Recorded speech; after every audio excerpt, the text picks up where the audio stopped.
And I guess first off, could you give just a little bit of an overview? Do you have an idea of who a couple of your top competitors going to be, in each of the events? Idea how these early matches will shape up? Yes. I would say, as I'm stumbling on my words here, we've been dealing a lot just with COVID and of course a lot of time off, between last year and this year. But the team's been doing great in the gym. And I would say, if you were looking for, really kind of the standout performers this year, there's going to be some in every class. Obviously, McKenna Lennon, one of our seniors, she'll be doing 3 events.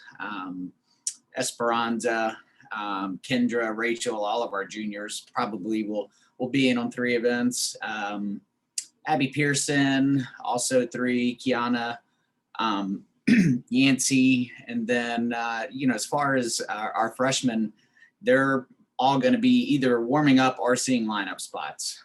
So, we have 15 on the team this year, and they all will be contributing at some point or another. And a lot of those routines that they're capable of going 9, 7, 5 or higher starting on Friday night.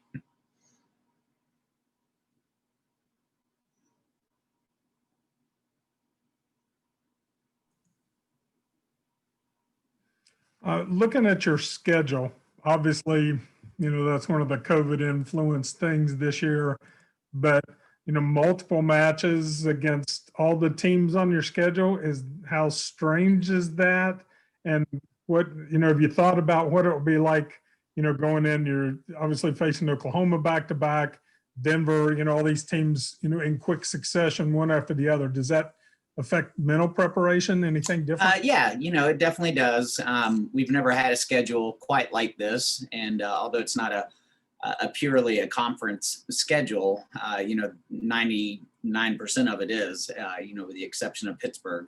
All 4 teams in the Big 12 are very strong. Denver and obviously Oklahoma, have recently been on the stage at nationals, Oklahoma winning the national championship. So just getting prepared for those, seeing them back to back, weekend after weekend, is really just getting the team focused on what we can control. And that is our own performance, and kind of how we're approaching our training, and just trying to really get away from letting anything, outside of our bubble, I would say, get to us. There's no offense or defense in gymnastics, so we can't control what the other team does, what the judges do, whatever the environment may be like in any of the arenas we go to. It's all going to be different with the different requirements and everything with COVID. So our whole focus has just been, we've already created a COVID bubble, if you will, for the team. Since August, and just staying kind of inside that bubble and just doing what we have been doing every day.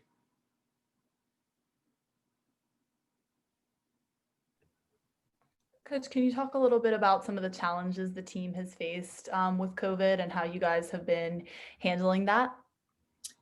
Yes, it's definitely been a challenge. Obviously, our first major hurdle was the way that season ended last year, right before we were getting ready to host the Big 12 championships and start our postseason. So that in and of itself, was devastating to our graduating seniors last year. And also for a team at that time that was hitting its stride. And then the next challenge that came up was most of them ended up having to take 4 or 5 months off of training. Because even the club gyms that they came from back home, they were closed down as well. So there was no way for them to train the actual physical part of gymnastics. They did some conditioning and things, but you can't replicate what they need in the gym. And so that was the next big challenge.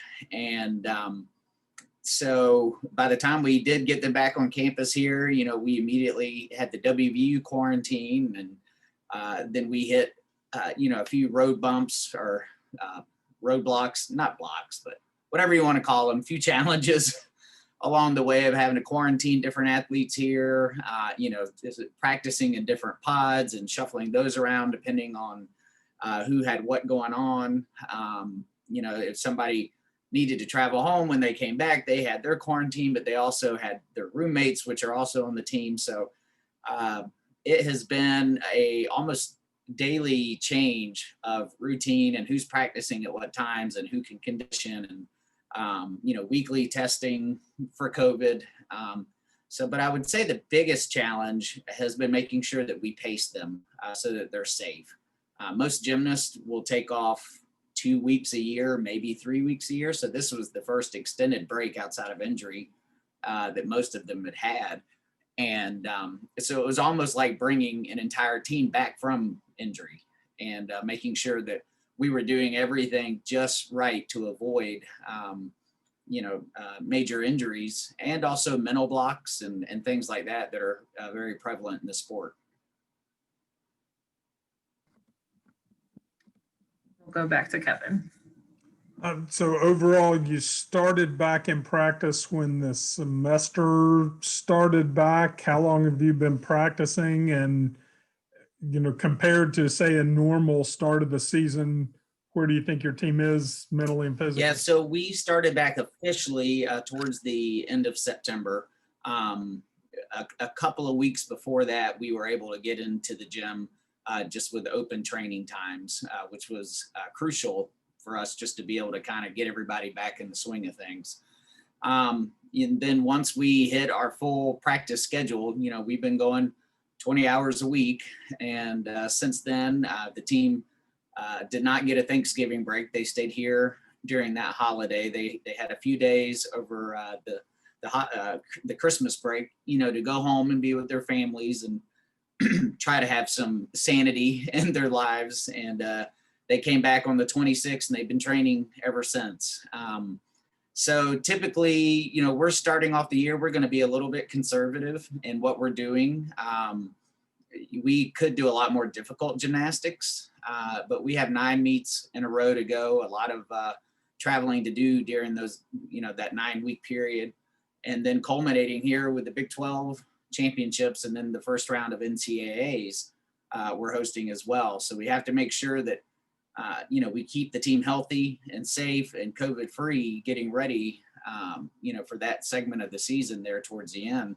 But we're in a good spot. We may see some, nerves kick in there. We typically would have had them in the Coliseum, for basically an intra-squad with the team. We would have had our fall classic down in the gym, where we would have officials come in. So we weren't able to do any of those things. So especially our freshmen, they're all walking in and, some of them have never stood on the Coliseum floor with the gymnastics equipment on it, especially the freshmen. We have a new scoreboard. The seating's new, instead of fans, it's the cardboard cutouts, sitting there. So it's going to be very different. So I won't be surprised if we have a few stumbles here and there, but overall I feel pretty good.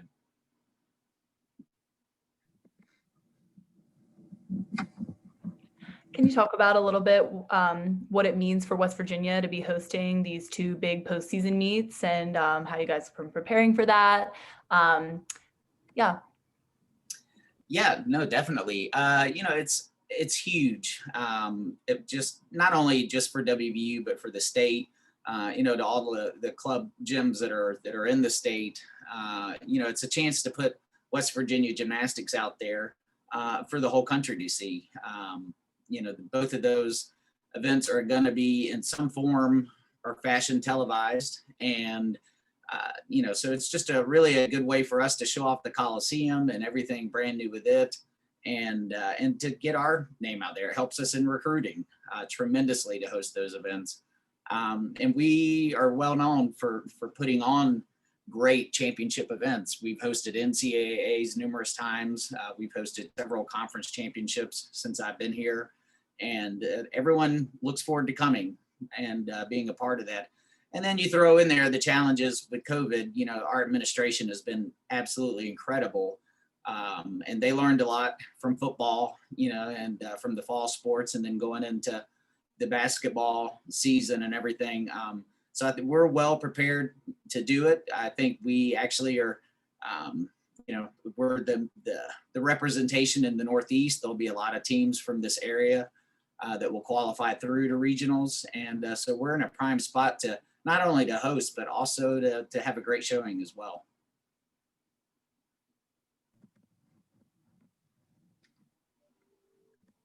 Go ahead, Kevin. Finally, I saw a couple of days ago, Illinois and Northern Illinois did a virtual meet with each competing in their own gym, and I guess officials watching stream rather than being on site at each one. Was there any discussion of having any meets like that in the Big 12 or for West Virginia this year? And, I guess I know what the pluses are. Hey, you can get more meets in safely. What are some of the negatives to that? Yes, we did have several conversations with that. And those two teams that you mentioned, they were men's gymnastics teams. Not that that really makes much of a difference. It would be the same kind of format, for the women's teams. It was definitely groundbreaking. I believe that they were the first gymnastics team in the NCAA to ever do that. Obviously, there's a lot of pluses. No traveling. You're at home in your competition facility, your practice gym, whatever it may be. The judges, you don't have to pay for them to come. It's safer for them as well without the traveling and COVID. But it was one of those things for us to be able to do it on the women's side of the sport. There were a lot of programs and a lot of moving pieces that would have had to fall into place very quickly. A lot of unproven technology that would have made it challenging to have a consistent result across the country. And so when you're looking at postseason qualifications and conference championships and regular season championships, it was going to be a lot to try to get it done. That being said, it is something that I think is very much worthwhile looking into for the future.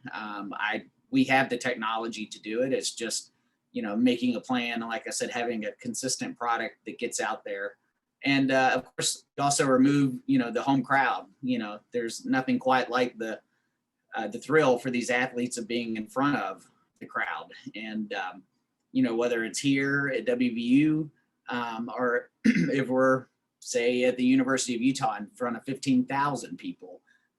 So it's one of those things I support doing that in times like these when it makes sense, financially and safety wise. But I would be hesitant to do it all the time, just because it takes away part of the excitement of the experience for the athlete and the fan and sportsmanship in general.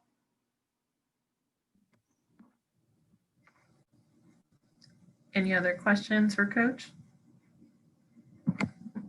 Can you talk about any specific lineups or events that you are super excited about for the Mountaineers this season, where you think you guys have the potential to really shine?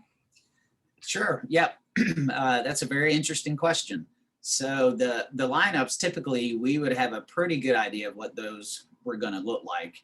And as of last week, we had a pretty good idea. And then we ended up having a contact trace that was going to affect those lineups, and they changed. But then the contact trace got taken care of. So then the lineups went back to what we were expecting them to be. So I think that is going to be something you're going to see nationwide with most gymnastics programs, is those lineups changing constantly. Because in the past we've been able to rest certain individuals at certain meets, the bigger meets, we had made sure everybody was going.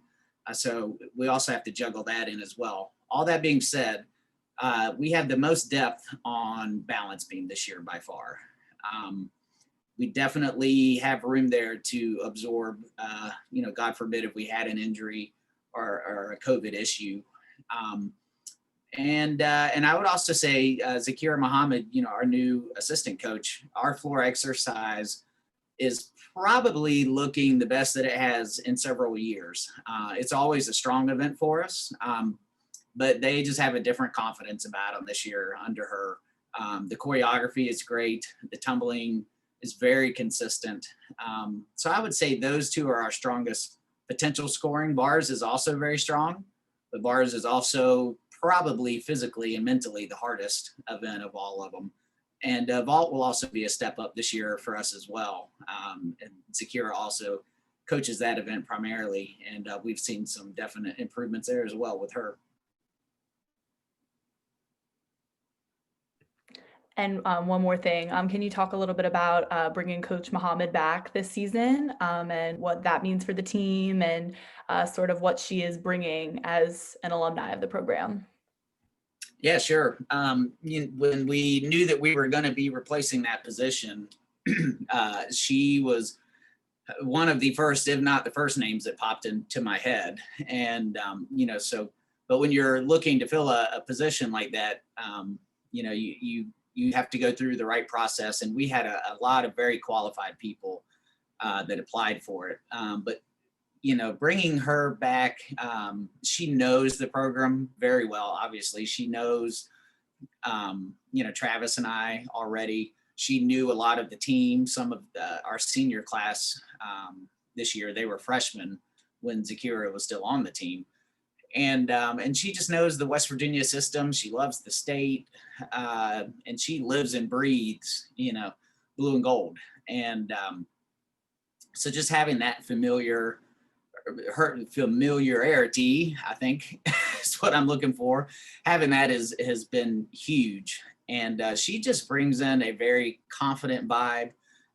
She had struggles as an athlete, just like some of our athletes now have. And she went on to become an All-American, on the floor exercise for us, competed all 4 years, was an incredible asset to the program as a competitor. And having her back in this role, I have seen it has paid off incredibly well. And, it just made sense bringing back an alumni, and her energy and everything else she brings to the program is definitely a plus.